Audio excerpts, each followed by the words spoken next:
Hello વિદ્યાર્થી મિત્રો, હું છું ચૌહાણ સર અને તમે જોઈ રહ્યા છો સરસ મજાની ચેનલ ઇનફાઇનાઇટ ફિઝિક્સ. આગળના લેક્ચરની અંદર આપણે ઉદાહરણ જોયા. આ લેક્ચરની અંદર આપણે જોશું સ્વાધ્યાયના દાખલા. ચાલો તો સ્ટાર્ટ કરીએ. ચાલો ઉદાહરણ નંબર 1. સ્વાધ્યાયનો પહેલો દાખલો. સાવ સિમ્પલ દાખલાઓ છે. સ્વાધ્યાયના ઉદાહરણના થોડા કમ્પેરેટિવલી સ્વાધ્યાય કરતા અઘરા છે. ચાલો આગળ આપણે વાત કરીએ. કારની એક સંગ્રાહક બેટરીનું ઈએમએફ આપેલું છે. ઈએમએફ છે 12 વોલ્ટ. જો બેટરીનો આંતરિક અવરોધ 0.4 ઓહમ હોય, આંતરિક અવરોધ કેના વડે દર્શાવાય? Small r. ઈ છે 0.4 ઓહમ. તો બેટરીમાં કેટલો મેક્સિમમ પ્રવાહ ખેંચી શકાય? વિદ્યાર્થી મિત્રો, આવો ક્વેશ્ચન છે. મેક્સિમમ કરંટ આપણે વહેડાવવાનો છે. જનરલી એક ઇક્વેશન યાદ રાખજો. પ્રવાહનું ઇક્વેશન છે E = R plus small r. જ્યારે પણ વિદ્યુત કોષની વાત હોય, ઈએમએફ ની વાત હોય તો પ્રવાહનું આ જ સૂત્ર લગાડવાનું.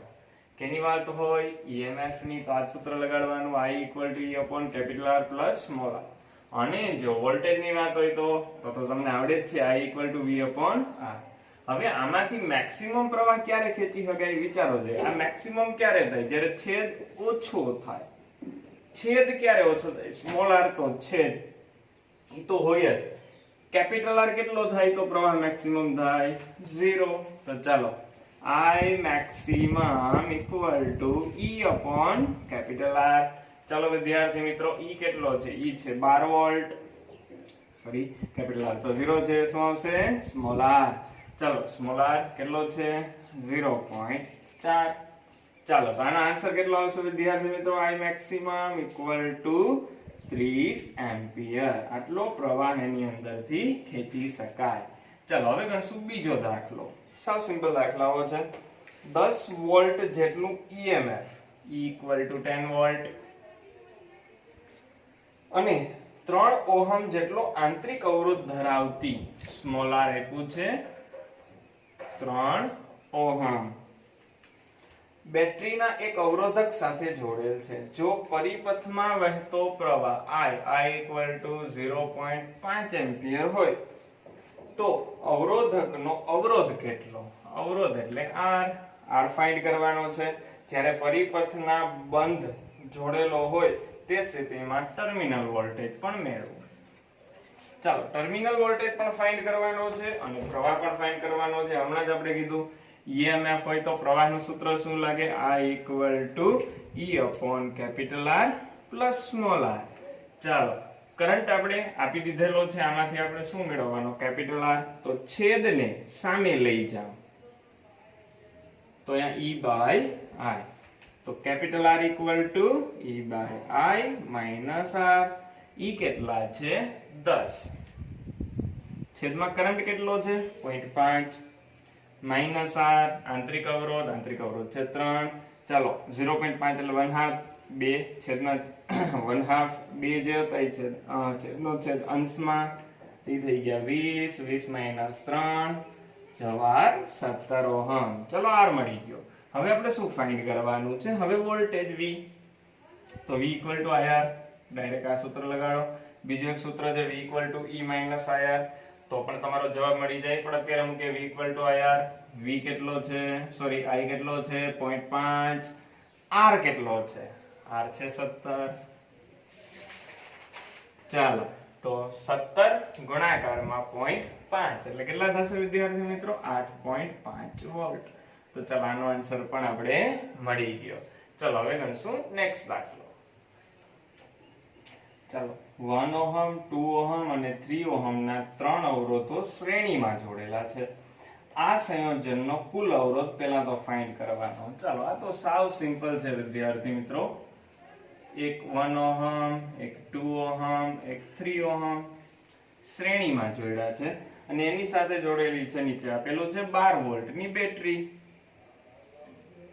પેલો 1 ઓહમ, બીજો 2 ઓહમ, ત્રીજો 3 ઓહમ. ચાલો આનો પરિણામી રેઝિસ્ટન્સ ફાઇન્ડ કરવાનો છે. Req એટલે શું થાય? શ્રેણી જોડાણ. શ્રેણીમાં શું થાય? સીધો સરવાળો. તો R1 + R2 + R3. ચલો ત્રણેયનો સરવાળો કરો 1 + 2 + 3 એટલે કેટલા થઈ ગયા 6 ઓહમ. નેક્સ્ટ બી ની અંદર આપણે પૂછ્યું છે જો આ સંયોજન 12 વોલ્ટનું EMF અને અવગણ્ય આંતરિક અવરોધ ધરાવતી બેટરી સાથે જોડવામાં આવે તો દરેક અવરોધના છેડે વોલ્ટેજનો તફાવત મેળવવાનો છે. ચલો વોલ્ટેજ ફાઇન્ડ કરવાનો છે કે ભાઈ અહીંયા વોલ્ટેજ કેટલો, અહીંયા વોલ્ટેજ કેટલો, અહીંયા વોલ્ટેજ કેટલો. કન્સેપ્ટનો દાખલો, સરસ મજાનો સાવ સિમ્પલ દાખલો છે. ચલો અહીંયાથી કરંટ ફ્લો થાય I જેટલો, પેલામાં એટલો જ પ્રવાહ જાય, બીજામાં એટલો, ત્રીજામાં એટલો, કેમ કે શ્રેણી જોડાણ છે તો પ્રવાહ કેવો વહે સરખો. તો પેલા તો પ્રવાહ મેળવી લઉં. પ્રવાહ એટલે શું થાય? પ્રવાહ એટલે કુલ વોલ્ટેજ છેદમાં આપણો કુલ અવરોધ. કુલ પ્રવાહ એટલે શું થાય? કુલ વોલ્ટેજ છેદમાં કુલ અવરોધ. અહીંયા જો આંતરિક અવરોધ અવગણ્યો તો નહીતર વોલ્ટેજ ને EMF ના સંબંધનું સૂત્ર આ છે, પણ આંતરિક અવરોધ નથી, ન હોય તો R = 0 તો V = E થઈ ગયું ને આપણા માટે. એટલા માટે આવું સૂત્ર મળ્યું I = E/R. એટલા માટે વિદ્યાર્થી મિત્રો અહીંયા સ્મોલ r આવ્યો નથી. ચાલો આગળ વાત કરીએ. કેટલા છે વોલ્ટેજ 12. R કેટલો છે? R આપણો અવરોધ, પણ કયો અવરોધ? પરિણામી. ચાલો પરિણામી અવરોધ છે 6. તો કરંટ કેટલો ફ્લો થાય છે? કરંટ અહીંયા ફ્લો થાય છે 2 એમ્પિયર. ચલો હવે તો આપણે આવડે જ છે. ચલો પેલાના વોલ્ટેજ મેળવું. બરોબર, પેલાના વોલ્ટેજ V1. કેમ મળે વોલ્ટેજ ડ્રોપ? પ્રવાહ ગુણાકારમાં અવરોધ. પ્રવાહ કેટલો વહે? 2 એમ્પિયર. 2 ગુણાકારમાં 1 એટલે 2 વોલ્ટ. ચલો બીજાનો વોલ્ટેજ ડ્રોપ ફાઇન્ડ કરો. પ્રવાહ કેટલો? 2 એમ્પિયર, અવરોધ 2, 2 ને 2 4. વોલ્ટેજ ડ્રોપ નું સૂત્ર આવડે ને IR. ચાલો પછી ત્રીજામાં પ્રવાહ કેટલો? 2, અવરોધ 3, તો વોલ્ટેજ ડ્રોપ કેટલો? 6. ચેક કરો આ ત્રણેયનો સરવાળો લાગુ પડેલ વોલ્ટેજ જેટલો હોવો જોઈએ. કેટલું થાય છે? 12 વોલ્ટ. અને અહીંયા છે. ચાલો હવે નેક્સ્ટ દાખલો ગણીએ. ચોથો દાખલો. 2 ઓહમ, 4 ઓહમ અને 5 ઓહમ ના ત્રણ અવરોધોને સમાંતરમાં જોડેલ છે તો પેલા તેનો કુલ અવરોધ કેટલો થાય મેળવવાનું છે. 2 4 5. પેલો અવરોધ 2 ઓહમ નો, બીજો અવરોધ 4 ઓહમ નો, ત્રીજો અવરોધ 5 ઓહમ નો. ક્લિયર? અને એની સાથે જોડેલી છે સરસ મજાની બેટરી. ચાલો હવે પેલા તો તમારે આ સંયોજનનો કુલ પરિણામી અવરોધ મેળવવાનો છે. સમાંતર જોડાણનું સૂત્ર તમને બધાને આવડે છે. કેવો સરવાળો? વ્યસ્તનો. બે જ અવરોધ હોય તો સીધો અંશમાં ગુણાકાર, છેદમાં સરવાળો. અને જો સરખા અવરોધ હોય તો R/n. પણ અહીંયા ત્રણ અવરોધો છે એટલે આગળની જે બે રીતોની વાત કરી લાગે નહીં. તો અહીંયા વ્યસ્તનો સરવાળો 1/Req = 1/R1 + 1/R2 + 1/R3. ચાલો પેલો અવરોધ મળી ગયો. કેટલો છે? R1 છે 2, R2 છે 4, R3 છે 5. ચાલો તો લસા લઈ લે. 5 ચોક 20, 20 ગુણાકારમાં 2 40. ચાલો તો અહીંયા આવે 20, અહીંયા આવે 10 અને અહીંયા કેટલા આવે? 8 × 5 = 40 એટલે 8. ચાલો તો અહીંયા સાદુરૂપ આપીએ. આ થઈ ગયું 38/40. પણ આ તો મેળવ્યું 1/Req. આપણે તો Req મેળવવાનો હોય. જ્યારે પણ સમાંતર જોડાણ હોય ત્યારે એક વસ્તુ યાદ રાખવાની. તમને જે મળેલું છે 1/R મેળવ્યું છે કે R મેળવ્યું છે? ત્યાંથી Req કેટલા થાય? 40/38. પછી સાદુરૂપ આપી દો એટલે કેલ્ક્યુલેટર ની અંદર એટલે તમારો કંઈક આન્સર આવી જશે. આટલો પ્રવાહ વહે. ચલો હજી બીજો ક્વેશ્ચન પણ આપણે પૂછ્યો છે. અહીંયા બીજો ક્વેશ્ચન આવો છે કે આપણે મેળવવાનું છે જો આ સંયોજનને 20 વોલ્ટના EMF અને અવગણ્ય આંતરિક અવરોધ ધરાવતી બેટરી સાથે જોડવામાં આવે, બરોબર, તો સંયોજનનો તો દરેક અવરોધમાંથી વહેતો પ્રવાહ અને બેટરીમાંથી ખેંચાતો કુલ પ્રવાહ મેળવો. ચલો તો હવે પ્રવાહ મેળવીએ. હવે જુઓ અહીંયાથી I જેટલો કરંટ ફ્લો થશે. કેટલા માર્ગ મળ્યા? 3. તો ઉપર જાય I1, નીચે જાય I2, અહીંયા જાય I3. આવી રીતના કરંટ ફ્લો થાય. હવે આપણે એમાંથી વહેતો જે પ્રવાહ છે અનુક્રમે I1 I2 I3 એ મેળવીએ. તો ચાલો I1 પ્રવાહ કેટલો થાય? તો જો એક વસ્તુ તમને ખબર છે, આ 2 ઓહમના વોલ્ટ, આ 2 ઓહમના વોલ્ટેજ કેટલા થાય એ પહેલા તો તમને ખબર હોવી જોઈએ. અહીંયા રકમની અંદર તમે જુઓ, રકમની અંદર જે બેટરી છે એ 20 વોલ્ટની છે, સમાંતર જોડાણ છે. તો અહીંયા આ જે બે છેડા છે અહીંયા આવશે, આ ધન ને આ ઋણ. તો આ 20 વોલ્ટની બેટરી અહીંયા જોડી તો 2 ઓહમ ને પણ કેટલા મળશે? 20 વોલ્ટ. અને સમાંતર જોડાણમાં વિદ્યુત સ્થિતિમાન જેટલું બેટરીમાં હોય એટલું જ ઉપર મળે. આ દરેકને 20 વોલ્ટ મળશે. થિયરીમાં સમજાતા વિદ્યુત સ્થિતિમાન કેવું મળે? સમાંતર જોડાણમાં સરખું મળે. ચાલો તો અહીંયા હું લખી નાખું આપણું EMF E/R1. ચાલો તો જુઓ છે EMF કેટલું છે? EMF કેટલું છે? EMF અહીંયા છે, EMF અહીંયા છે 20 વોલ્ટ. પેલાનો રેઝિસ્ટન્સ છે 2, તો કરંટ કેટલો ફ્લો થાય? 10 એમ્પિયર. ચાલો I1 મળી ગયો, I2 મેળવી લે. ન્યા પણ EMF કેટલું હશે? ન્યા પણ EMF હશે 20. શું કામ? સમાંતર જોડાણ. તો 20 છેદમાં એનો અવરોધ છે 4, એટલે 5 એમ્પિયર નો કરંટ ફ્લો થાય. ચાલો હવે મેળવીએ વિદ્યાર્થી મિત્રો I3. I3 એટલે પેલા EMF કેટલું? 20 અને એનો અવરોધ 5. સાવ સિમ્પલ દાખલાઓ છે. ચાલો તો આનો આન્સર કેટલો થઈ ગયો? 4 એમ્પિયર. ચાલો નેક્સ્ટ દાખલો ગણશું હવે. પાંચમો દાખલો. એક ગરમ કરવા વપરાતા ઘટક તારનો ઓરડાના તાપમાને અવરોધ 100 ઓહમ છે. ઓરડાનું તાપમાન 27 સેલ્સિયસ છે. જનરલ યાદ રાખજો, 27 સેલ્સિયસ એ જ આપણું સંદર્ભ તાપમાન થાય. 0 સેલ્સિયસ એ પણ આપણું સંદર્ભ તાપમાન થાય. જ્યારે જ્યારે આ રકમમાં આપેલા હોય સંદર્ભ તાપમાન જ હોય. ચાલો આટલું સંદર્ભ તાપમાન છે અને ત્યારનો અવરોધ એને શું કહેવાય? R theta 0. એ કેટલું છે? 100 ઓહમ છે. ચાલો આગળ વાત કરીએ. જો અવરોધકના દ્રવ્યની અવરોધકતાનો તાપમાન ગુણાંક એટલે આલ્ફા છે 1.70 ગુણાકારમાં 10⁻⁴ સેલ્સિયસ ઇન્વર્સ. મેં તમને કીધું હતું જ્યારે પણ આ પ્રકારનો દાખલો હોય એકમ જવાનો સેલ્સિયસ છે તો આ સેલ્સિયસમાં જ રાખવાનું. જો આ કેલ્વિન ઇન્વર્સ હોય તો આ કેલ્વિનમાં ફેરવી નાખવાનું, પછી જ દાખલો ગણવાનો, નહીતર ભૂલ પડશે. ચાલો તો તારનો અવરોધ આપ્યો છે 170 ઓહમ છે. તો તાપમાન ગણો. ક્લિયર? તારનો અવરોધ આપ્યો છે થીટા તાપમાને, તારનો અવરોધ આટલો છે, તો એ તાપમાનને કેલ્ક્યુલેટ કરવાનું છે. કયું સૂત્ર લાગે? સરસ મજાનું ઇક્વેશન છે. ઘણી બધી વખત આનો દાખલો પૂછાય જ છે. શું છે ઇક્વેશન? અવરોધ ને તાપમાનનો સંબંધ R theta = R theta 0 1 + alpha theta minus theta 0. ચાલો તો R થીટા 170, તમને ઈચ્છા થાય એમ સાદુરૂપ તમે આપી શકો. R થીટા 0 કેટલા છે? 100. 1 + આલ્ફા છે 1.70 ગુણાકારમાં 10⁻⁴. થીટા મેળવવાનો છે થીટા -27 સેલ્સિયસ. ઓકે 100 અહીંયા જવા દો. ગુણાંકમાં છે, સામે બાદબાકીમાં ના જાય. ગુણાકારમાં છે તો ભાગાકારમાં જાય. સરવાળામાં હોય તો બાદબાકીમાં જાય. ગુણાકારમાં હોય તો બરાબરની સામેની સાઈડ ભાગાકારમાં જાય.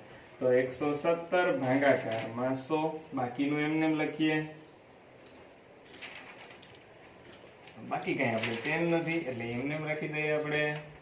ઓકે ચાલો કેટલા થયા? 170 ના છેદમાં 100 1.70 1 + 1.70 10⁻⁻⁴ થીટા -27.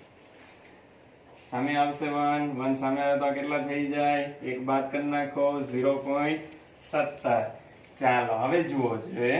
હવે આ જે પદ છે તમારું એ ગુણાકારમાં છે, તો સામેની બાજુ જાય તો કેમાં જશે? એ ભાગાકારમાં. તો 1.70 ગુણાકારમાં 10⁻⁴ = થીટા -27. ઓકે જુઓ જોઈએ. આને આપણે 0.170 માં ફેરવવા છે. તો પોઈન્ટ ને આપણે ક્યાં લઈ આવ્યા? આગળ લઈ જાય તો શું થાય? એની ઘાત ઘટે. તો કેટલી ઘાત આવશે? -5. ક્લિયર? -4 હતી, 1 ઘટી, બરોબર? તો શું થાય? ઘટશે, સોરી વધશે. વધશે તો કેટલી થશે? 10 ની -3. યાદ રાખજો, આવ અને પાક. આગળ લઈ જાય તો ઘાત વધે, પાછળ લઈ જાય તો ઘાત ઘટે. તો પોઈન્ટ ને આપણે આગળ લઈ ગયા, પોઈન્ટ ને જો આગળ લઈ જાવ તો શું થાય? ઘાત વધે. 10 ની -3 થઈ ગઈ. ચલો હવે આ કટ થઈ જાય. 10 ની -3 ઘાત ઉપર જાય તો 10 ની +3 ઘાત થીટા -27. 10 ની 3 ઘાત એટલે 1000 થીટા -27. થીટા ઇક્વલ ટુ કેટલા થાય? 1027 સેલ્સિયસ. ઓકે, તો આપણો આન્સર આવી ગયો. ચાલો, સાવ સિમ્પલ એવો દાખલો છે છઠ્ઠો. 15 મીટર લંબાઈના, લંબાઈ આપી દીધી છે. લંબાઈ કેના વડે દર્શાવાય? L વડે. તો L ઇક્વલ ટુ 15 મીટર અને 6 ગુણાકારમાં 10 ની -7 ઘાત મીટર સ્ક્વેર જેટલું નિયમિત ક્ષેત્રફળ ધરાવતા. ક્ષેત્રફળ છે 6 ગુણાકારમાં 10 ની -7 ઘાત મીટર સ્ક્વેર. ચાલો, ધરાવતા તારમાંથી અવગણી શકાય તેટલો ઓછો પ્રવાહ પસાર કરવામાં આવે છે ત્યારે તેનો અવરોધ R પણ આપી દીધો છે 5 ઓહમ છે.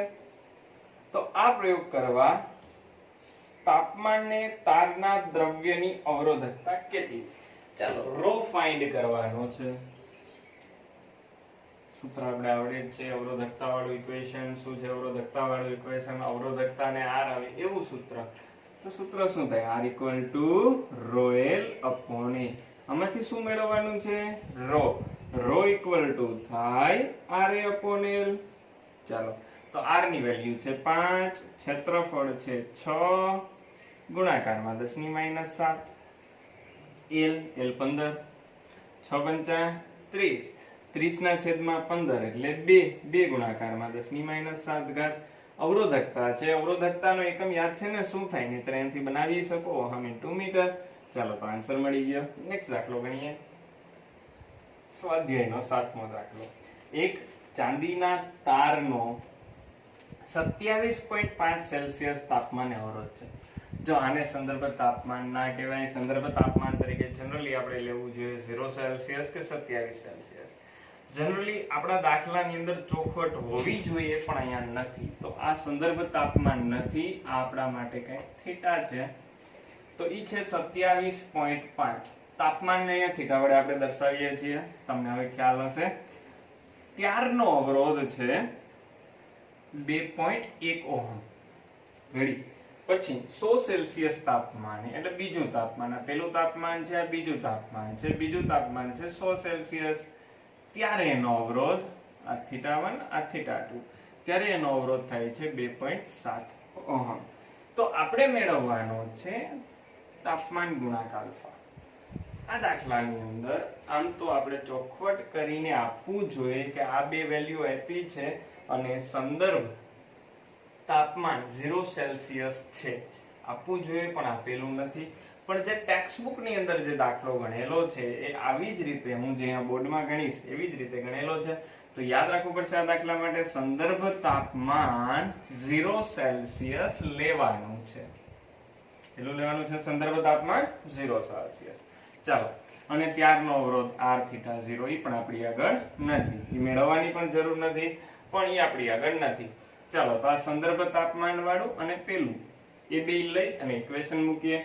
પેલા તો આપણું ઇક્વેશન શું છે? r θ equal to r θ 0 1 plus alpha θ minus θ 0. ચલો, એમાં આંકડા મૂકીએ. આ પેલા માટે મારે લેવું છે r θ 1 અને અહીંયા તાપમાન θ 1.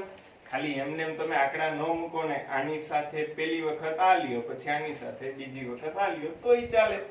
ચલો, પણ આપણે આંકડા મૂકીએ જેથી કરીને થોડું અલગ લાગે. ચાલો, r θ 1 એમને આપણે રહેવા દે. આગળ આપણે પછી છેલ્લે લાસ્ટમાં આપણે વેલ્યુ મૂકશું. પછી r θ 0 1 પ્લસ આલ્ફા આપણે ફાઇન્ડ કરવાનો છે. સંદર્ભ તાપમાન કેટલું છે? 0 સેલ્સિયસ, એટલે લખવાની જરૂર નથી. બરોબર? તો કઈક ઇક્વેશન આપણે અત્યારે બન્યું. તો ચલો, r θ 2 શું બને? હવે તમને ડાયરેક્ટ આના ઉપરથી આવડવું જોઈએ. શું બને? r θ 0 1 પ્લસ આલ્ફા θ 2, કેમ કે એમાં પણ પાછું θ 0 આવશે તો 0 જ થશે. હવે r θ 0 નથી એને દૂર કરવું છે. દૂર કરવું હોય તો આ બે ઇક્વેશન નો શું લઈ લેવાય? ગુણોત્તર. ચાલો તો ગુણોત્તર લે તો r θ 0 નીકળી ગયો. ચાલો તો સ્ટેપ શું કીધું? r θ 1 upon r θ 2 equal to 1 plus alpha θ 1 છેદમાં 1 plus alpha θ 2. ઓકે ચાલો r θ 1 કેટલો છે? r θ 1 એટલે કે પહેલાનો અવરોધ ઈ છે 2.1, બીજાનો અવરોધ કેટલો છે? 2.7 equal to 1 plus alpha θ 1 એટલે 1 plus alpha તો ફાઇન્ડ કરવાનો છે. θ 1 કેટલું છે? 27.5 alpha છેદમાં શું હશે? 1 plus alpha θ 2 એટલે 1 plus alpha મેળવવાનો છે. θ 2 કેટલા છે? 100 alpha. ચાલો તો હવે આપણે શું કરવું પડશે? હવે આપણે ગુણોત્તર લેવો પડશે. 2.1 છેદની અંદર 2.7. 2.1 ના છેદમાં તમે 2.7 કરશો તો તમારો આન્સર આવશે 0.78. ચાલો 1 plus 27.5 alpha છેદમાં 1 plus 100 alpha. ચાલો તો હવે આને સામે ગુણાવી દો તો આ કેટલા થાય? હવે ડાયરેક્ટ લખું છું 0.78 plus 78 alpha. રેડી ને? આ ક્યાં ગુણાવ્યા? અહીંયા. ચાલો હવે અહીંયા સાદુરૂપ આપીએ 1 plus 27.5 alpha. ચાલો 1 આ 0.78 છે ને સામે લઈ આવું તો 1 માંથી 0.78 બાદ થાય કેટલા વધે? 0.22 અને 78 minus 27.5 કરીએ તો કેટલા થશે? 78 minus 27.5 એમાંથી આ બાદ કરવાના છે તો એ આપણા માટે કેટલા થશે? Approximate 50.5 alpha. 78 છે એમાંથી આપણે એટલા બાદ કર્યા. ઓકે ચાલો તો હવે આલ્ફા ફાઇન્ડ કરી લે. આલ્ફા કેટલો થાય? 0.22 છેદમાં 50.50. જે પણ મળી તમારો આન્સર. અહીંયા જુઓ છે કયા એકમમાં ગણ્યો છે? સેલ્સિયસ. તો આપણો આન્સર થશે આલ્ફા જે પણ મળશે એ કેમાં મળશે? સેલ્સિયસ ઇન્વર્સ ની અંદર મળશે. જો વિદ્યાર્થી મિત્રો એક વસ્તુ અહીંયા ધ્યાન રાખજો. આ જે દાખલો છે ઘણા લોકો આવી રીતના ગણી નાખે, જવાબ ટેક્સ્ટ બુક મુજબ નહીં આવે, ખોટો આવશે કે ભાઈ આને સંદર્ભ ગણી લે. આ સંદર્ભ તાપમાન, આ સંદર્ભ તાપમાનનો અવરોધ અને ઇક્વેશન મૂકીને ગણી લે. જવાબ આવી જાય છે પણ આ અહીંયા જે આવે છે એના કરતા અલગ આવે છે એટલે ઈ જવાબ સાચો નહીં ગણાય. અહીંયા યાદ જ રાખવું પડશે સંદર્ભ તાપમાન 0 સેલ્સિયસ લેવાનું છે. ચલો નાઇક્રોમના બનેલા એક ગરમ કરવાના તારને 230 વોલ્ટના ઉદ્ગમ સાથે જોડતા. કેટલા સાથે જોડ્યું છે? 230 વોલ્ટનું ઉદ્ગમ છે. એની સાથે જોડતા પ્રારંભિક પ્રવાહ જે ખેંચે છે I1 ઈ છે 3.2 એમ્પિયર. ઓકે, જે અમુક સેકન્ડ બાદ 2.8 એમ્પિયર નું સ્થાયી થાય છે. ઓકે ચાલો શરૂઆતમાં જ્યારે સ્ટાર્ટ કરીએ તો કરંટનો ફ્લો વધારે હતો, બરોબર 3.2 એમ્પિયર. પછી કરંટનો ફ્લો કેટલો થઈ ગયો? 2.8 એમ્પિયર. એવું થવાનું કારણ શું વિદ્યાર્થી મિત્રો તમને ખબર છે? જ્યારે પ્રવાહ વહેવાનો સ્ટાર્ટ થાય તો એના લીધે ઉષ્મા ઉર્જા ઉત્પન્ન થાય, એના લીધે તાપમાન વધે અને તાપમાન વધે તો અવરોધ વધે, અવરોધ વધે તો પ્રવાહ ઘટે. એના લીધે આવું અહીંયા થાય છે. ચાલો જો ઓરડાનું તાપમાન 27 સેલ્સિયસ જેટલું હોય તો ગરમ કરતા તારનું સ્થાયી તાપમાન કેટલું? તો વિદ્યાર્થી મિત્રો કહેવાનો અર્થ અહીંયા શું છે? તો આ જે કરંટ ફ્લો થાય છે એ 27 સેલ્સિયસે થાય છે. Theta 0 = 27 Celsius. તો અહીંયાથી આ વોલ્ટેજ છે, આ કરંટ છે, આની મદદથી જે અવરોધ મળે એને કયો કહેવાય? સંદર્ભ તાપમાને અવરોધ. અને પછી પ્રવાહ ઘટી ગયો તો હવે V/I2 કરશો તો પાછો અવરોધ મળશે, એને કહેવાય થીટા તાપમાને અવરોધ. એના ઉપરથી થીટા મેળવશું. ફરીથી સમજાવી દઉં જો તમને ખ્યાલ ના હોય તો. પહેલા કરંટ આટલો વહેતો હતો, ઈ તાપમાન કયું હતું? ઓરડાનું તાપમાન હતું. તો ઓરડાના તાપમાને વોલ્ટેજ અને પ્રવાહનો ગુણોત્તર મેળવીએ તો એનો અવરોધ મળે. પછી શું કરવાનું છે આપણે વિદ્યાર્થી મિત્રો? પછી જો કરંટ ઘટી ગયો, કરંટ ઘટવાનું કારણ અવરોધ વધે તો ઈ મેળવી લેવાનો. V/I2 કરશો એટલે અવરોધ મળશે, પણ ઈ અવરોધ મેળવશે R θ. કેમ કે ઈ તમને મળ્યો હશે કંઈક તાપમાન આગળ. મેં આ શરૂઆતમાં જ તમને વાત કરી કે શું થાય છે અહીંયા કે પ્રવાહ શરૂઆતમાં વધારે હતો પણ તાપમાન વધવાના લીધે પ્રવાહ ઘટી ગયો, અવરોધ વધે એના લીધે. ચાલો તો કેલ્ક્યુલેટ આપણે કરશું. પેલા તો r થીટા 0 મેળવી લે. 27 સેલ્સિયસ તાપમાને પ્રવાહ આટલો હતો, વોલ્ટેજ આટલો હતો, તો 230 છેદમાં 3.2. તો વિદ્યાર્થી મિત્રો r થીટા 0 જે આપણો છે એનો આન્સર અહીંયા આવશે 71.875. ચાલો હવે r થીટા મેળવીએ થીટા તાપમાન માટે, તો ત્યારે વોલ્ટેજ છે 230 અને ત્યારનો કરંટ કેટલો છે 2.8. ચાલો 230 ના છેદમાં 2.8 કરશો તો તમારો જવાબ આવશે 82.143. ઓકે, આગળ આપણે વાત કરીએ. હવે આપણું સૂત્ર શું છે? r theta equal to r theta 0 1 plus alpha theta minus theta 0. Okay, r theta આપણી આગળ છે. r થીટા કેટલો છે 82.143. સમજાણું ને? જો પેલા અવરોધ આટલો હતો પણ પછી અવરોધ આટલો થઈ ગયો, વૈધો અવરોધ એટલે પ્રવાહ ઘટે છે. અવરોધ વધવાનું કારણ તાપમાનનો વધારો, બરોબર? અવરોધ તાપમાન જે ઉષ્મીય ઉર્જા મળે છે એના લીધે તાપમાન વધે, તાપમાનના લીધે અવરોધ વધે. ચાલો 82.143 છે ઇક્વલ ટુ r થીટા 0 એ છે 71.875 1 પ્લસ આલ્ફા. આલ્ફા રકમની અંદર વિદ્યાર્થી મિત્રો અહીંયા આપી દીધેલો છે. આલ્ફા છે 1.70 ગુણાકારમાં 10 ની -4 અને થીટા મેળવવાનો છે. થીટા 0 છે 27 સેલ્સિયસ.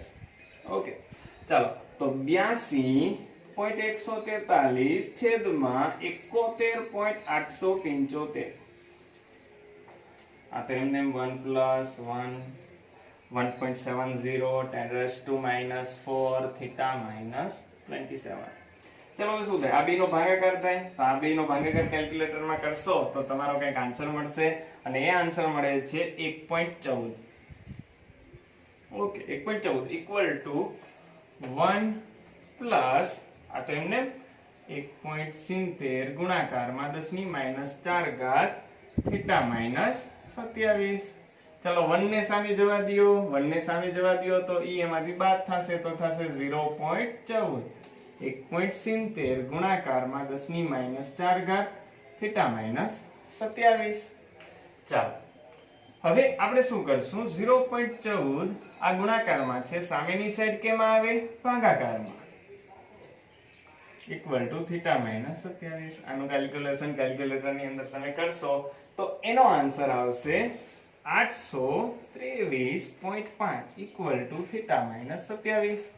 તો થીટા ઇક્વલ ટુ શું થાય? આ બાજુ હવે પ્લસ થઈ જશે એટલે 850.5 સેલ્સિયસ.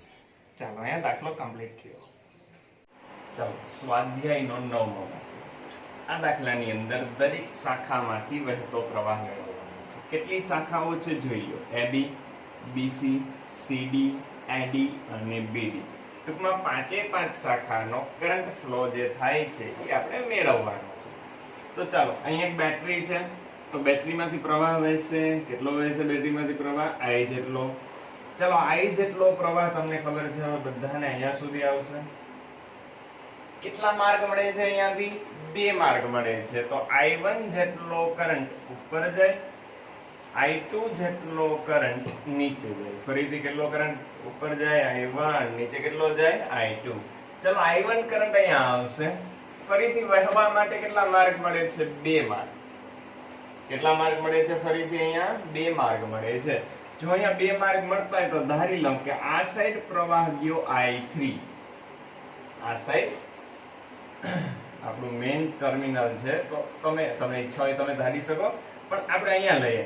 આ સાઈડ ગયો પ્રવાહ I3, જે વચ્ચેનો અવરોધ છે ત્યાં કરંટ ગયો I3. ચલો અહીંયા જો કરંટ I3 જાય તો અહીંયા કેટલો જાય? મને કયો જાય? કેટલો આવતો તો I1, એમાંથી I3 વયો ગયો તો શું લખાય? I1 I3. ધારી લઉં કે ભાઈ 10 એમ્પિયર આવતો તો 2 એમ્પિયર નીચે ગયો તો આ સાઈડ કેટલો જાય? 10 - 2 આમ લખાય ને, તો I1 I3 જેટલો કરંટ અહીંયા ફ્લો થાય. ચલો હવે I2 જતો તો I2 હારે શું ભેગો થયો I3 I2 અને I3 ભેગા થઈ અને કરંટ કેટલો બન્યો I2 I3 ચલો I2 I3 અને ઉપરથી I1 I3 આ બે કમ્બાઈન થાય તો I3 નીકળી જાય ને જોજો I1 I3 પ્લસ આ કરંટ I2 I3 તો I3 તો કટ થઈ ગયો તો શું વધ્યું I1 I2 ને I1 I2 એટલે શું થાય I તો અહીંયાથી આપણો પ્રવાહ પાછો મળી ગયો I ચેક કરો કેટલો ફ્લો થતો હતો I જેટલો ફ્લો થતો હતો પાછો પણ આપણે કેટલો મળશે I જેટલો જ મળશે ચાલો હવે આપણે કહીએ આપણે કેટલા પ્રવાહ મેળવવાના છે એક વસ્તુ તમે અહીંયા જુઓ તમારે મેળવવાનું છે I1 I2 I3 અને એક વસ્તુ તમને ખ્યાલ છે કે પેલું ઇક્વેશન હું અહીંયા લખી જ નાખું I એટલે તમે લખી શકો I1 I2 શું લખી શકો I એટલે તમે I1 I2 ઓકે ચાલો એક ઇક્વેશન છે આપણી આગળ બરોબર ક્યાંથી લખ્યું યાદ છે ને I1 જેટલો કરંટ ફ્લો થયો તેના બે ભાગ પડ્યા I1 ને I2 તો I I1 I2 ચલો બંધ ગાળો લઉં કેટલા બંધ ગાળાની જરૂર પડે 3 કેમ કે અજ્ઞાત રાશિઓ કેટલી છે 3 ચાલો તો પેલો બંધ ગાળો આપણે લેશું A B D A કયો બંધ ગાળો છે વિદ્યાર્થી મિત્રો A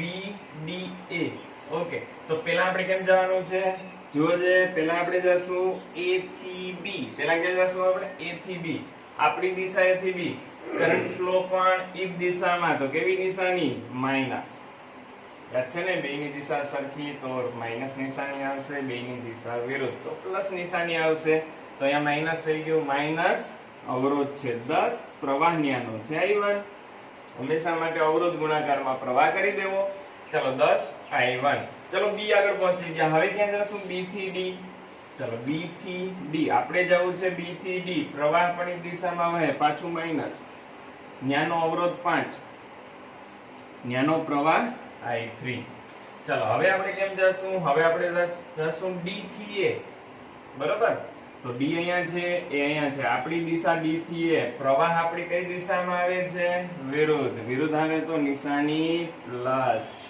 અને શું લખાય 5I2 પાછા હતા ન્યા આવી એટલે કેટલું થાય EMF વોલ્ટેજ 0 ઓકે ચાલો 5 વડે ભાગ ચાલે છે -5 વડે આપણે ભાગ ચલાવીએ પણ પહેલા ઇક્વેશન સરખું લખી નાખીએ -10I1 +5I2 -5I3 = 0 ક્રમમાં લખીએ તો આપણે સોલ્વ કરવું સહેલું પડે ચાલો -5 વડે ભાગી નાખો ખાસ ધ્યાન રાખજો કેટલા વડે ભાગીએ છે -5 ચલો આને -5 વડે ભાગો તો આ કેટલા થાય 2I1 આને -5 વડે એટલે -I2 આને -5 વડે એટલે +I3 = 0 ચલો સેકન્ડ ઇક્વેશન મળી ગયું શું છે 2I1 -I2 +I3 = 0 ચાલો હવે એના પછીનું ઇક્વેશન મેળવીએ એક બંધ ગાળો લઈ લીધો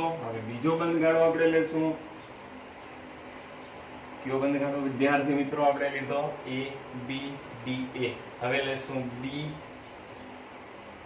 C D B કયો બંધ ગાળો લેશું B C D B ચલો પહેલા આપણે ક્યાં જવું છે B થી C આપણી દિશા B થી C પ્રવાહ પણ B થી C નિશાની માઈનસ એમાં અવરોધ લખાવો અને કરંટ લખાવો અવરોધ કેટલો છે 5 કરંટ કેટલો છે I1 I3 ચાલો C સુધી પહોંચી ગયા હવે જશું આપણે C થી D આપણી C થી D દિશા પ્રવાહની દિશા આપણા કરતા પરસ્પર વિરુદ્ધ થાય તો નિશાની પ્લસ ચાલો ન્યાનો અવરોધ 10 ન્યાનો પ્રવાહ I2 I3 ચાલો હવે આપણે જશું D થી B આપણી દિશા D થી B પ્રવાહની દિશા આપણા કરતા વિરુદ્ધ હોય તો નિશાની પ્લસ અને શું લખાય 5I3 = 0 ચલો -5 ને અંદર ગુણાવીએ આ થાય -5I1 +5I3 10 અંદર ગુણાવો +10I2 +10I3 ચાલો પ્લસ 5i3 ઇક્વલ ટુ 0. ચલો i1 i2 i3 વાળા પદોને ભેગા કરીએ. ચલો i1 વાળા પદ કેટલા છે? એક જ પદ છે -5i1. i2 વાળા કેટલા પદ છે? પણ એક જ છે પ્લસ 10i2. i3 વાળા ત્રણ પદ છે. જુઓ 5 5 ને 10 15 15 ને 5 20 20 i3 ઇક્વલ ટુ 0. ચાલો ફરીથી ભાગ કેટલા વડે પડે? -5 વડે. ચાલો -5 વડે આખા સમીકરણને ભાંગી નાખો તો પેલું પદ થાય i1, બીજું પદ -2i2. કેટલા વડે ભાંગીએ છીએ? -5 વડે. ચાલો આને -5 વડે ભાંગીએ તો -4i3 ઇક્વલ ટુ 0. એના પછીનું ઇક્વેશન પણ મળી ગયું, ઇક્વેશન નંબર 3. ચાલો શું છે? i1 -2i2 -4i3 equal to 0. ચાલો એના પછીનું ઇક્વેશન આપણે મેળવીએ. ફરીથી નવો બંધગાળો લે. હવે કયો બંધગાળો લેશું આપણે? આપણે જો ABD આવી ગયો, BCD આવી ગયો, તો એના સિવાયનો તમારે ગમે એ બંધગાળો લેવો પડે. ચાલો તો આપણે આ બંધગાળો લેશું. જોજો ADC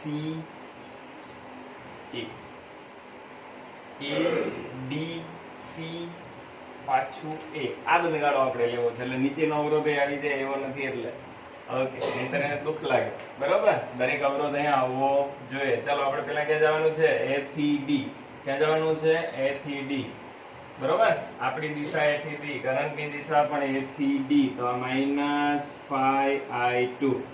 રેડી ને? બેની દિશા સરખી તો નિશાની માઈનસ, અવરોધ છે 5, પ્રવાહ છે i2.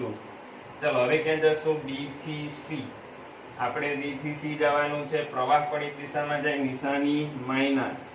ઓકે, અને અવરોધ કેટલો છે? 10. પ્રવાહ છે i2 પ્લસ i3. ચાલો હવે C થી આપણે અહીંયા આવીએ. ચાલો જુઓ તો બેટરીના પાછળના છેડાની નિશાની +10. ઓકે, અવરોધ આવ્યો. આપણે આ દિશામાં જઈએ છીએ, પ્રવાહ પણ એ દિશામાં જાય, તો એ કેટલા થઈ ગયા? -10i. ચાલો પાછા ફરીથી ક્યાં ભાગીએ? એવા એ બિંદુ આગળ, એટલે ઇક્વલ ટુ શું મૂકી દેવાનું? 0. ચાલો સાદુરૂપ આપીએ. -5i2 -10 અંદર ગુણાવું, -10i2 -10i3 +10 -10i. i ની જગ્યાએ શું મુકાય વિદ્યાર્થી મિત્રો? કઈ મૂકી શકીએ? જો જે ઉપર કઈ મેળવું છે i ઇક્વલ ટુ શું થાય? i1 i2. તો ચાલો એ મૂકી દઉં હું, i equal to i1 i2. ચાલો જુઓ છે, ફરીથી એમને લખી નાખું, -5i2 -10i2 -10i3 +10. ચલો -10i1 -10i2 ઇક્વલ ટુ 0. ચાલો હવે i1 વાળા પદ લખીએ, i2 વાળા પદ લખીએ અને i3 વાળા પદ લખીએ. i1 વાળું પદ કેટલું છે? એક જ પદ છે, -10i1. ચલો i2 વાળા કેટલા પદ છે? 1 2 3. -5 -10 કેટલા થાય? -15. -15 ને -10 -25i2. i3 વાળા પદ ચેક કરો. i3 વાળો એક જ છે, -10 i3 ઇક્વલ ટુ, ચલો આ 10 હતા એને સામે જવાનો, પ્લસ છે કેવા થઈ જાય? માઈનસ. ચલો આ જે ઇક્વેશન છે એને ફરીથી -5 વડે આપણે ભાગી નાખીએ. ખાસ સમજજો, કેટલા વડે? -5 વડે. -5 વડે આપણે ભાગીએ તો શું થાય? 2i1 માઈનસ હોય પ્લસ થઈ જાય ને. ઓકે, આને -5 વડે ભાગીએ તો +5i2. આને -5 વડે ભાગીએ તો +2i3. આને -5 વડે ભાગીએ તો 2. તો આપણું ચોથું ઇક્વેશન મળી ગયું વિદ્યાર્થી મિત્રો. 2i1 +5i2 +2i3 = 2. ચાલો હવે જુઓ, તમને આ ત્રણ ઇક્વેશન મળ્યા છે. ત્રણ ઇક્વેશન છે, ત્રણ અજ્ઞાત રાશિઓ છે. તો તમારે અહીંયાથી મેળવવાનું થાય i1 i2 અને i3. આ હોમવર્ક ની અંદર i1 i2 i3 ઇક્વેશન મને ખ્યાલ છે ત્યાં સુધી બધાને આવડતા જ હોય. I1 I2 I3 છે એ મેળવી લેજો અને દરેક શાખાનો પ્રવાહ પછી લખજો. અહીંયા I1 થયો, અહીંયા I2 થયો, અહીંયા I3 થયો. અહીંયા શું લખવાનું? I1 માંથી I3 બાદ કરીને એનો જવાબ લખવાનો. અહીંયા I2 I3 કરીને એનો જવાબ લખવાનો. તો ચાલો આગળનો દાખલો તમે ગણી લેજો. હવે આપણે કરશું નેક્સ્ટ દાખલો. ચાલો સ્વાધ્યાયનો 10મો દાખલો. 1 મીટર બ્રિજમાં જ્યારે y અવરોધ, અહીંયા y અવરોધ છે આપણે આપી દીધેલો છે. y અવરોધ છે 12.5 ઓહમ. ચાલો, અને છેડા a થી તટસ્થ બિંદુ આપ્યું છે. છેડા a થી તટસ્થ બિંદુ, અહીંયાથી તટસ્થ બિંદુ એટલે L1 થઈ ગયો ને. L1 કેટલો આપ્યો છે? L1 છે 39.5 સેન્ટીમીટર. તો વિદ્યાર્થી મિત્રો L2 કેટલો થાય? આપણે ખબર છે જ્યારે પણ મીટર બ્રિજનો દાખલો હોય હંમેશા માટે તારની લંબાઈ કેટલી થાય? 100 સેન્ટીમીટર. જો 100 સેન્ટીમીટર થાય, આ સાઈડનો ભાગ 39.5 છે, તો આ કેટલો થાય? 60.5 સેન્ટીમીટર. ઓકે, ચાલો. તો હવે પેલા તો આપણે મેળવવાનો છે અવરોધ x, પછી ઘણી બધી રાશિઓ છે, પણ પેલા શું મેળવવાનું છે? આપણે x છે ને ફાઇન્ડ કરવાનો છે. તો મીટર બ્રિજ કેનો કન્સેપ્ટ લાગે? વેસ્ટર્ન બ્રિજ નો. મીટર બ્રિજ ની અંદર કેનો કન્સેપ્ટ લાગે? વેસ્ટર્ન બ્રિજ નો. એનું સૂત્ર શું છે? એનું સૂત્ર છે x upon y. સામે શું આવે? L1/L2. યાદ છે ને? વેસ્ટર્ન બ્રિજ ઉપરથી અહીંયા આપણે લખ્યું તો R1/R2 = R3/R4. R3 ની જગ્યાએ લખ્યું તો L1 તારનો, L1 લંબાઈના તારનો અવરોધ, પછી લખ્યું તો R4 ની જગ્યાએ L2 લંબાઈના તારનો અવરોધ. ચાલો, એના ઉપરથી રો ને કટ કર્યો તો તમને થિયરીમાં ભણી ગયા છો. ચાલો, આમાંથી ફાઇન્ડ શું કરવાનું છે? x ને મેળવવાનો છે. તો વિદ્યાર્થી મિત્રો y ક્યાં ગણાય? સામે. પેલો દાખલો જે ગણીએ છીએ. ચાલો, L1 કેટલું થાય? L1 મારા માટે થાય છે 39.5. L2 કેટલું થાય છે? 60.5. b સેન્ટીમીટરમાં છે, મીટરમાં ફેરવવાની જરૂર છે નહીં. શું કામ? બંનેનો ગુણોત્તર છે, તો ચેન્જ કરવાની કઈ જરૂર નથી. y કેટલો આપ્યો છે? 12.5. ચાલો, આનું તમે કેલ્ક્યુલેટર ની અંદર જ્યારે કેલ્ક્યુલેશન કરશો તો તમારો આન્સર અહીંયાથી કંઈક મળશે 8.16 સમથિંગ. 8.16 ઓહમ. ચાલો, આનો આન્સર મળી ગયો. હવે નેક્સ્ટ આપણે a ની અંદર જ પૂછ્યું છે હજી એક. ચાલો, આવું કીધું છે, શા માટે વેસ્ટર્ન બ્રિજ અથવા તો મીટર બ્રિજમાં અવરોધો વચ્ચેના જોડાણમાં જાડી ધાતુની પટ્ટીનો યુઝ કરવામાં આવે છે? આ પટ્ટી છે એ જાડી શું કામ રાખવામાં આવે? કારણ સમજાવું વિદ્યાર્થી મિત્રો. સરસ મજાનું કારણ છે. તમને અવરોધનું સૂત્ર આવડે છે? અવરોધનું સૂત્ર શું થાય? R = ρ/L/A. હવે મને એક વાત કહો કે આપણા જોડાણનો અવરોધ શક્ય એટલો લઘુત્તમ હોવો જોઈએ કે મહત્તમ હોવો જોઈએ? સિમ્પલ આન્સર લઘુત્તમ. જેટલો લઘુત્તમ હશે એટલો આન્સર આપણો પરફેક્ટ આવશે. ક્લિયર? બરોબર? આ જોડાણનો અવરોધ જેટલો વધારે એટલો આપણે અવરોધ વધી જાય, તેના લીધે આપણી કેલ્ક્યુલેશનમાં ભૂલ આવે. તો અવરોધ ખૂબ જ નાનો હોવો જોઈએ. તો મારે અવરોધને નાનો કરવો છે, તો જુઓ, જાડી પટ્ટીઓ મૂકશું તો ક્ષેત્રફળ વધુ કે ઓછું? વધુ. જાડી વસ્તુઓનું ક્ષેત્રફળ વધુ હોય. ચલો, આ વધુ છે તો એનો અવરોધ કેવો થાય? ઓછો. અવરોધ ઓછો બને એટલા માટે આ તાંબાની પટ્ટીઓ આપણે કેવી રાખીએ છીએ? જાડી રાખીએ છીએ. ચલો, આપણો આન્સર મળી ગયો. હવે આપણે જોશું એની અંદર જ બી. ચાલો, એ કમ્પ્લીટ થયું. એની અંદર બી જુઓ, બી માં પૂછ્યું છે હવે x અને y ના સ્થાનોની અદલાબદલી કરવામાં આવે તો ઉપરના બ્રિજની તટસ્થ બિંદુ સમતોલન બિંદુમાં શું ફેરફાર થશે? અહીંયા રાખી દઈએ વિદ્યાર્થી મિત્રો y જે છે 12.5. ઓકે, અહીંયા રાખી દઈએ x જે આપણે 8.16 હમણાં જ મેળવ્યો. તો એના લીધે આની અંદર ચેન્જ શું થાય? તો જો તમે હંમેશા યાદ રાખજો, મીટર બ્રિજની અંદર જો તમે અવરોધને બદલાવો તો અવરોધને બદલાવાથી જે લંબાઈ હતી એ પણ બદલી જાય. તો આ સાઈડ કેટલી લંબાઈ હતી? 60.5. તો હવે L1 થઈ જાય 60.5. અવરોધોને બદલાવતા L1 થઈ જાય 60.5 અને આ સાઈડ કેટલું થઈ જાય? 39.5. ટૂંકમાં અવરોધને બદલાવતા એના તટસ્થ બિંદુઓની લંબાઈ પણ બદલી જાય. અને આ તમારે 12th ની અંદર આનો પ્રેક્ટિકલ આવશે, એમાં તમે પ્રેક્ટિકલી પણ આ વસ્તુને સાબિત કરશો. ચાલો, બી ક્વેશ્ચન નો આન્સર મેં આપી દીધો. હવે આપણે જોઈએ સી. ચાલો, સી ની અંદર આવું બીજું છે, બ્રિજના તટસ્થ બિંદુની આગળ ગેલ્વેનોમીટર અને બેટરીની અદલાબદલી કરીએ તો શું ગેલ્વેનોમીટર કોઈ પ્રવાહ બતાવશે? ચેક કરીએ આપણે. ચલો, હવે આ રચના છે એના કરતા હું વિસ્ટન બ્રિજનો પરિપથ દોરીને સમજાવું તો વધારે ખ્યાલ આવશે. વિસ્ટન બ્રિજ આપણો પરિપથ કેવો હોય જોજો.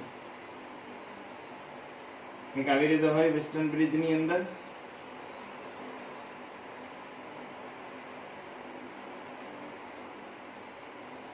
આપણે 4 અવરોધો થઈ ગયા. વચ્ચે શું કનેક્ટ કરતા હતા? ગેલ્વેનોમીટર. વચ્ચે કનેક્ટ થાય ગેલ્વેનોમીટર. ક્લિયર? અને આ બે છેડા વચ્ચે શું કનેક્ટ થાય? બેટરી. ચલો, અવરોધને નામ આપી દે. R1, R2, R3, R4. તમને ઈચ્છો એ નામ આપી શકો. હવે પ્રશ્ન વિદ્યાર્થી મિત્રો આવો પૂછ્યો છે કે ગેલ્વેનોમીટર અને બેટરીનું સ્થાન બદલાવી નાખો, એનાથી સંતુલન સ્થિતિમાં કઈ ફેર પડશે? ગેલ્વેનોમીટર અને બેટરીના સ્થાન બદલાવો તો શું થાય? જુઓ, ફરીથી પહેલા તો અવરોધ દોરી નાખું અહીંયા.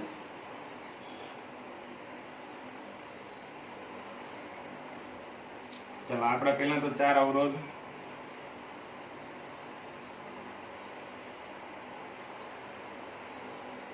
ક્લિયર? ગેલ્વેનોમીટર નું સ્થાન બદલાવો. ગેલ્વેનોમીટર આ બે છેડા વચ્ચે છે, એની જગ્યાએ આ બે છેડા આપી દઉં. અને બેટરી આ બે છેડા વચ્ચે, એને અહીંયા આપી દઉં. તેનાથી કઈ ફેર પડે સંતુલિત અવસ્થામાં કે ના પડે? અવરોધ તો એમને એમ છે R1, અહીંયા R3, અહીંયા R2, અહીંયા R4. વિદ્યાર્થી મિત્રો ખાસ યાદ રાખજો, અહીંયા સંતુલન લીધું હોય તો ગેલ્વેનોમીટર માંથી કોઈ કરંટ ફ્લો ના થાય, અને કોઈ કરંટ ફ્લો ન થાય તો તમે આમ લઈ શકો R1/R2 ઇક્વલ ટુ R3/R4. અહીંયા પણ સેમ તમે ટ્રાય કરો તો અહીંયા પણ તટસ્થ બિંદુ આવી જ રીતના મળે, પણ અહીંયા જુઓ છે ગેલ્વેનોમીટર વચ્ચેથી બે ભાગ પડે છે ને, તો આમ ગુણોત્તર લેવો જોઈએ. તો R1/R3 ઇક્વલ ટુ આપણા માટે શું થાય? અહીંયા R2 આવશે, R2/R4. બે ઇક્વેશન તમે કમ્પેર કરો, બેમાં કઈ ફેર છે? R3 અહીંયા આવવા દો, R2 અહીંયા જશે, તો બે સરખા છે. એનો અર્થ એવો થઈ ગયો કે બેમાંથી એકેય કન્ડિશનમાં ગેલ્વેનોમીટરમાંથી કોઈ કરંટ ફ્લો થાય નહીં, એટલે બંને અવસ્થામાં એ સંતુલન જ રહેશે. તો ગેલ્વેનોમીટર અને બેટરીના સ્થાન બદલાવાથી પણ એ કેમાં રહેશે? સંતુલનમાં જ રહેશે. સ્વાધ્યાયનો 11મો દાખલો, ચાર્જિંગ પ્રવાહ માટેનો દાખલો છે. ચાલો, તો પહેલા તો રકમ જોઈએ. 8 વોલ્ટ EMF ની, તો E ઇક્વલ ટુ વિદ્યાર્થી મિત્રો આપી દીધું છે 8 વોલ્ટ અને 0.5 ઓહમ નો આંતરિક અવરોધ ધરાવતી, આંતરિક અવરોધ એટલે શું કહેવાય? સ્મોલ r, 0.5 ઓહમ ધરાવતા સંગ્રાહક બેટરીના 120 વોલ્ટના DC સપ્લાય વડે V કેટલો? 120 વોલ્ટ આટલો DC સપ્લાય છે વડે 15.5 ઓહમના અવરોધ મારફતે, R બાહ્ય અવરોધ થઈ ગયો, આ 15.5 ઓહમ બાહ્ય અવરોધ મારફતે વિદ્યુત ભારિત કરવામાં આવે છે. તો વિદ્યુત ભારણની પ્રક્રિયા દરમિયાન બેટરીનો ટર્મિનલ વોલ્ટેજ ફાઇન્ડ કરો V. ઓકે, અને વિદ્યુત ભાર પરિપથમાં શ્રેણી અવરોધનો હેતુ શું? ટૂંકમાં અવરોધ રાખવાનું આપણે જે કેપિટલ R રાખ્યો એનું કારણ શું? તો પહેલા તો વિદ્યાર્થી મિત્રો ટર્મિનલ વોલ્ટેજ મેળવવો છે. ટર્મિનલ વોલ્ટેજનું ઇક્વેશન આપણે યાદ છે, V ઇક્વલ ટુ શું થાય? E minus IR. EMF છે 8, I નથી, R છે. ઘણા વિદ્યાર્થી મિત્રોને આવો પ્રશ્ન થાય કે 120 વોલ્ટ તો છે જ આન્સર, એ ના થાય. એ સપ્લાય વોલ્ટેજ છે. શું છે એ? Supply voltage. બહારથી આપણે જે બેટરી કનેક્ટ કરી છે એના વોલ્ટેજ છે, અને આપણે મેળવવાના કેના છે? બેટરીના. ફરીથી 120 વોલ્ટ કેના છે? બહારથી જે આપણે બેટરી કનેક્ટ કરી એના છે. આપણે કેના મેળવવાના છે? જે 8 EMF વાળી જે બેટરી છે ને એના વોલ્ટેજ મેળવવા છે. તો કરંટ મેળવવો પડે. તો ચાલો, પહેલા તો કરંટ મેળવવા માટે આપણે વોલ્ટેજ મેળવવા માટે પહેલા પ્રવાહ મેળવવો પડે. તો પ્રવાહના ઇક્વેશનની જરૂર પડશે. ચાર્જિંગ પ્રવાહનું ઇક્વેશન યાદ રાખજો, આગળ મેં લખાયું નથી. આ તમારા ઇક્વેશનમાં લખી લેજો. ચાર્જિંગ પ્રવાહ એક જ દાખલો છે, ઓલ્ડ સિલેબસની અંદર આની થિયરી હતી પણ નવા સિલેબસમાં નથી. બરોબર, આપણે ઓલ્ડ સિલેબસની અંદર લેડ સંગ્રાહક કોષ આવતો એની અંદર આ સૂત્ર આવતું. ચલો, ચાર્જિંગ પ્રવાહનું સૂત્ર છે I = V - E છેદમાં capital R plus small r. શું છે ચાર્જિંગ પ્રવાહનું સૂત્ર? V - E છેદમાં capital R plus small r. Okay, ચાલો. તો વોલ્ટેજ કેટલા? 120, EMF કેટલો? 8, અવરોધ 15.5, આંતરિક અવરોધ 0.5. તો છેદમાં વિદ્યાર્થી મિત્રો કેટલા થઈ ગયા? 16. ઉપર કેટલા થઈ ગયા? 120 માંથી 8 જાય 112. 112 ના છેદમાં 16 એટલે તમારો આન્સર આવશે 7 એમ્પિયર. ચલો, કરંટ મળી ગયો, અહીંયા મૂકી દો. ચલો, આ 8 માઈનસ પ્રવાહ છે 7 ગુણાકારમાં અવરોધ 0.5. તો 8 માઈનસ 7 ગુણાકારમાં 0.5 કેટલા થાય વિદ્યાર્થી મિત્રો? 3.5. ચાલો, 8 માંથી 3.5 કાઢો તો કેટલા થાય? 4.5 વોલ્ટ. જોજો, EMF મોટું છે, ટર્મિનલ વોલ્ટેજ આપણે 4.5 જેટલો મેળવ્યો. પણ જુઓ, અહીંયા આપણી થોડીક ભૂલ રહી. શું ભૂલ રહી? જ્યારે પણ પ્રક્રિયા ચાર્જિંગની હોય, થિયરીમાં મેં જ્યારે ઇક્વેશન ચલાવ્યા ત્યારે તમને કંઈક કીધું હતું. ચાર્જિંગમાં શું થાય? ચાર્જિંગની પ્રક્રિયામાં માઇનસ ના આવે, ચાર્જિંગની પ્રક્રિયામાં અહીંયા શું આવે? પ્લસ. શું કામ પ્લસ આવે? તો કે ચાર્જિંગ થઈ છે. મેં તમને કીધું હતું, જો તમને યાદ હોય તો, ડિસ્ચાર્જિંગ થતું હોય તો EMF મોટો હોય, ચાર્જિંગ થતું હોય તો વોલ્ટેજ મોટો હોય. તો અહીંયા વોલ્ટેજ વધવો જોઈએ, એની જગ્યાએ ઘટે છે. તો ખાસ યાદ રાખજો, ચાર્જિંગ આવે તો શું આપણે સંજ્ઞા ચેન્જ કરવી પડે? માઈનસ ની જગ્યાએ વચ્ચે પ્લસ, નહીંતર 100% આમાં ભૂલ પડશે. ચલો, પ્લસ પ્લસ. ચાલો, હવે મને આન્સર કયો કેટલો થશે? 8 પ્લસ 3.5. 8 ને 3 11, તો આ થઈ ગયો 11.5 વોલ્ટ. ચાલો, હજી એક ક્વેશ્ચનનો આન્સર આપવાનો છે આની અંદર કે ભાઈ આટલા શ્રેણી અવરોધની અહીંયા જરૂર શું? શું કામ આપણે અવરોધ જોડીએ? કેમ કે તમને ખબર છે અવરોધ જોડવાથી પ્રવાહ ઘટે તો આપણે નુકસાન જ થાય. તો શું કામ જોડીએ છીએ? જો તમે આવો કોઈ અવરોધ ના જોડો, બરોબર, તો અહીંયાથી તમે આંતરિક અવરોધને હું 1 ગણી લઉં. કેટલો ગણી લઉં આંતરિક અવરોધને? 1 લગભગ. બરોબર, આને હું કાઢી નાખું, આ લગભગ 1 જેટલો છે. તો કેલ્ક્યુલેટ કરો, તમારો જે કરંટ ફ્લો થશે એ કરંટ કેટલો ફ્લો થશે? લગભગ 112 એમ્પિયર. 112 એમ્પિયર ખૂબ જ વધારે કહેવાય. જનરલી આપણે 30-40 એમ્પિયરની અંદર પંખો છે એવી વસ્તુઓ ચાલતી હોય, તો અહીંયા તો 112 એમ્પિયર જેટલો કરંટ ફ્લો થયો. અને આટલો કરંટ ફ્લો થાય તો શું થાય? તમારી જે બેટરી તમે જે ચાર્જિંગ કરવા રાખી છે એ બળી જશે. ઓકે, ચાલો, તો અહીંયા આપણો દાખલો કમ્પ્લીટ થયો. ચલો, હમણાં આપણે દાખલો ગણ્યો કે જો કરંટ બહુ વધારે ફ્લો થાય તો એની એ બળી જવાની શક્યતા રહે. કોઈ બેટરી હોય, દાખલા તરીકે મોબાઈલની બેટરી હોય તો એ ફાટી જાય. એક સરસ મજાની વાત યાદ આવી ગઈ તો હું તમને વાત કરી દઉં. હું જ્યારે કોલેજમાં ભણતો તો મારી હારે એક છોકરો રહેતો, એની સેમ પ્રયોગ કર્યો. આપણે જનરલી શું કરીએ? મોબાઈલને ચાર્જ કરવા માટે ચાર્જરનો યુઝ કરીએ. ચાર્જરની અંદર તમને ખબર છે અવરોધ હોય, એ અવરોધ પ્રવાહને કંટ્રોલ કરે અને નોર્મલ પ્રવાહ જે મોબાઈલને જોતો હોય એટલો પ્રવાહ આપે. પણ એની એક પ્રયોગ કર્યો, એની બોર્ડમાંથી સીધા છેડા એ મોબાઈલની બેટરી હોય ને એની સાથે કનેક્ટ કરી દીધા. શું થાય? આખો કરંટ છે એ કેમાંથી ફ્લો થાય? મોબાઈલમાંથી. તો મોબાઈલનું શું થાય? ધડાકો. સેમ એવો ધડાકો જોયો તો બિચારાનું મોઢું કાળું કાળું થઈ ગયું હતું. આગળ ચાલો આપણે ગણીએ હવે 12મો દાખલો. એક પોટેન્શિયોમીટરની રચનામાં 1 પોઈન્ટ ની એક બેટરીના તારને 35 સેન્ટીમીટર અંતરે તટસ્થ બિંદુ મળે. ચલો, પોટેન્શિયોમીટરની રચના છે, એમાં એક બેટરી કનેક્ટ કરી છે. સાવ સિમ્પલ દાખલો છે. ઇવન બેટરી જેનું મૂલ્ય છે 1.25 વોટ. ત્યારે તટસ્થ બિંદુ મળે છે 35 સેન્ટીમીટર આગળ. પોટેન્શિયોમીટરનો દાખલો છે. ચાલો, હવે આ કોષને બદલીને બીજો કોષ લગાવતા તટસ્થ બિંદુ ખસીને 63 સેન્ટીમીટર આગળ મળે.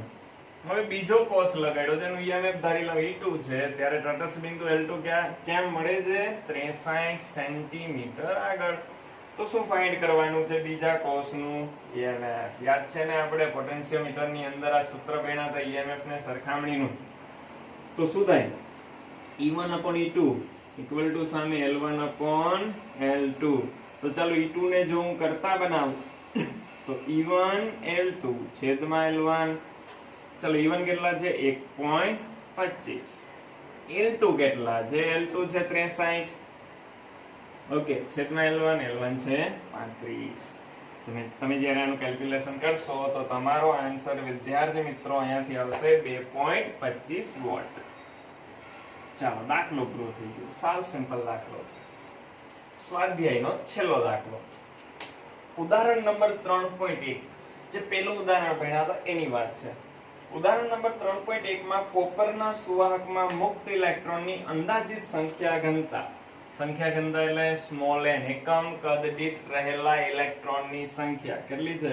8.5 ગુણાકારમાં 10^28 મીટરની -3 એકમ કદ દીઠ હોય એટલે મીટરની -3 એનો એકમ થશે. ચાલો, આવા ઇલેક્ટ્રોનને 3 મીટર લાંબા તારના છેડે L = 3 મીટર લાંબા તારના એક છેડાથી બીજા છેડા સુધી જતા ડ્રિફ્ટ થતા કેટલો સમય લાગશે? ટાઈમ કેટલો લાગે એ આપણે પૂછેલું છે. ચાલો, આગળ વેલ્યુ આપી છે, અમુક ક્ષેત્રફળ આપી દીધું છે. ક્ષેત્રફળ છે 2 ગુણાકારમાં 10^6 મીટર સ્ક્વેર અને પ્રવાહ આપી દીધો છે 3 એમ્પિયર. ઓકે, ચાલો, શું ફાઇન્ડ કરવાનું છે? સમય. આપણે જોઈએ ત્યાં તમને ખ્યાલ આવી જાય. ક્યુ ઇક્વેશન લાગે n છે, a છે, i છે. જો ત્યાં જ ખ્યાલ આવી જાય ક્યુ સૂત્ર લાગે ડ્રિફ્ટ વેગનું j = NeVd અને આમ પણ રકમમાં ડ્રિફ્ટ વેગની વાત છે. ચાલો, હવે જે નથી, જે એટલે યાદ છે ને શું થાય? પ્રવાહ ઘનતા. તો પ્રવાહ ઘનતા નથી, આપણી આગળ શું છે? I/a NeVd, જેની જગ્યાએ I/a મૂકી દીધું. ચાલો, મેળવવાનું શું છે? સમય મેળવવાનો છે. પણ આમાં તો કઈ સમય આવતો નથી, તો વિચારો કેમાં સમય આવી શકે? પ્રવાહમાં આવી શકે. I = q/t. પણ q ની વાત છે, વિદ્યુત ભારની કોઈ વાત છે નથી, બરોબર? q ની કોઈ વાત નથી. ક્ષેત્રફળ છે આપણી આગળ NeVd.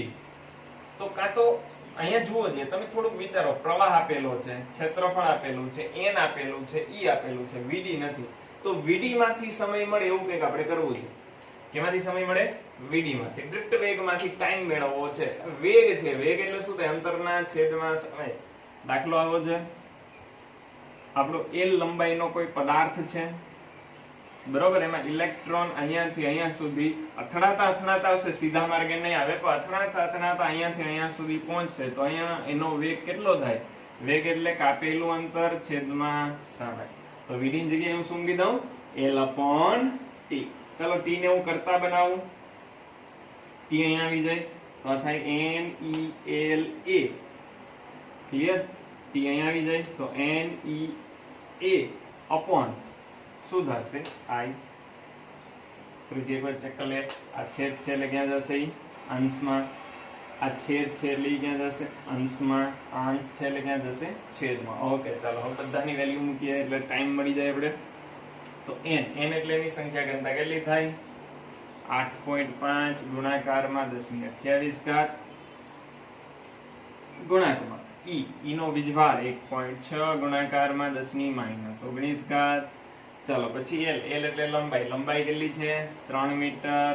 એના ગુણાંકમાં ક્ષેત્રફળ છે 2 ગુણાકારમાં 10^-6 છેદમાં પ્રવાહ છે 3 એમ્પિયર.